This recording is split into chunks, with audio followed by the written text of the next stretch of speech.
दीर्घोत्तरीय प्रश्नोत्तर class 8 lesson 3 संसदीय सरकार।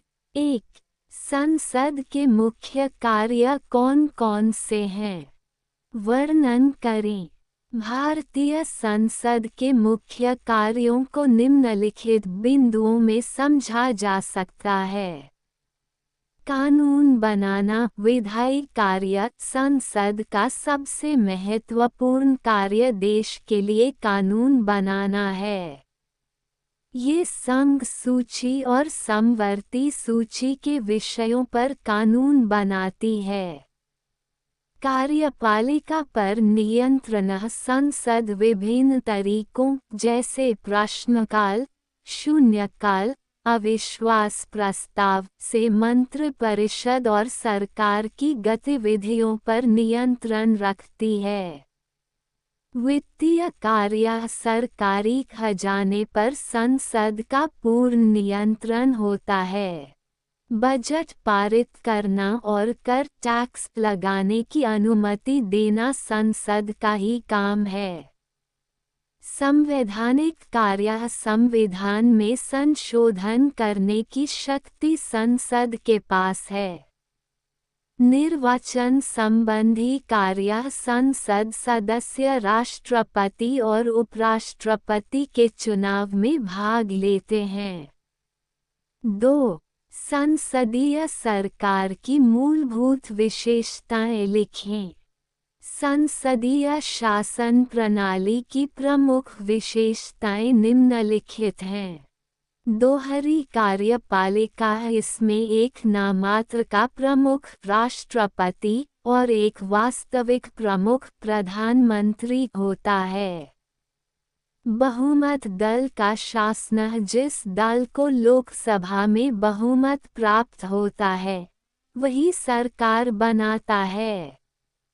सामूहिक उत्तरदायित्व। मंत्रिपरिषद सामूहिक रूप से लोकसभा के प्रति उत्तरदायी होती है। यदि सरकार के खिलाफ अविश्वास प्रस्ताव पारित हो जाए तो पूरी सरकार को इस्तीफा देना पड़ता है। प्रधानमंत्री का नेतृत्व सरकार और मंत्रिपरिषद का नेतृत्व प्रधानमंत्री द्वारा किया जाता है। विधायिका और कार्यपालिका के बीच समन्वय। कार्यपालिका के सदस्य विधायिका संसद के भी सदस्य होते हैं। 3. मंत्रिपरिषद पर संसद किन किन तरीकों से नियंत्रण रखती है? वर्णन करें। संसद मंत्रिपरिषद को निम्नलिखित माध्यमों से जवाबदेह बनाती है। प्रश्नकाल। Question hour. संसद सत्र के दौरान सदस्य मंत्रियों से सरकार के कामकाज पर सवाल पूछते हैं। शून्यकाल। 0 आवर। इसमें लोक महत्व के जरूरी मुद्दे उठाए जाते हैं। प्रस्ताव और चर्चाएं। ध्यानाकर्षण प्रस्ताव या काम रोको प्रस्ताव के जरिए किसी विशेष मुद्दे पर सरकार का ध्यान खींचा जाता है।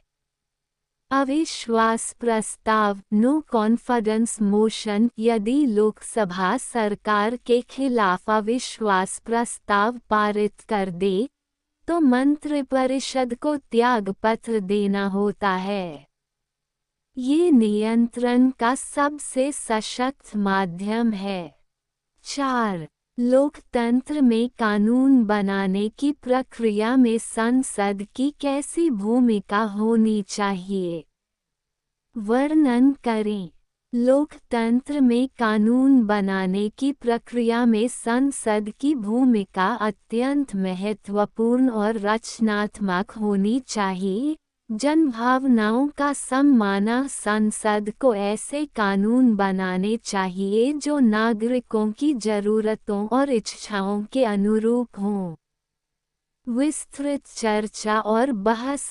किसी भी विधेयक पर जल्दबाजी के बजाय गहन चर्चा होनी चाहिए ताकि उसकी कमियों को दूर किया जा सके।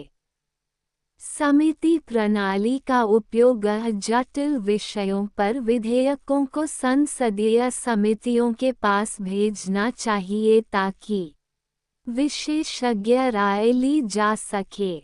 अल्पमत की आवाज़ संसद में विपक्षी दलों के सुझावों को भी महत्व दिया जाना चाहिए ताकि कानून समावेशी बने। 5. लोकसभा के गठन एवं उसके कार्यों का वर्णन करें। गठन लोकसभा संसद का निम्न सदन है। इसके सदस्यों का चुनाव प्रत्यक्ष रूप से जनता द्वारा सार्वभौमिक वयस्क मताधिकार के आधार पर किया जाता है।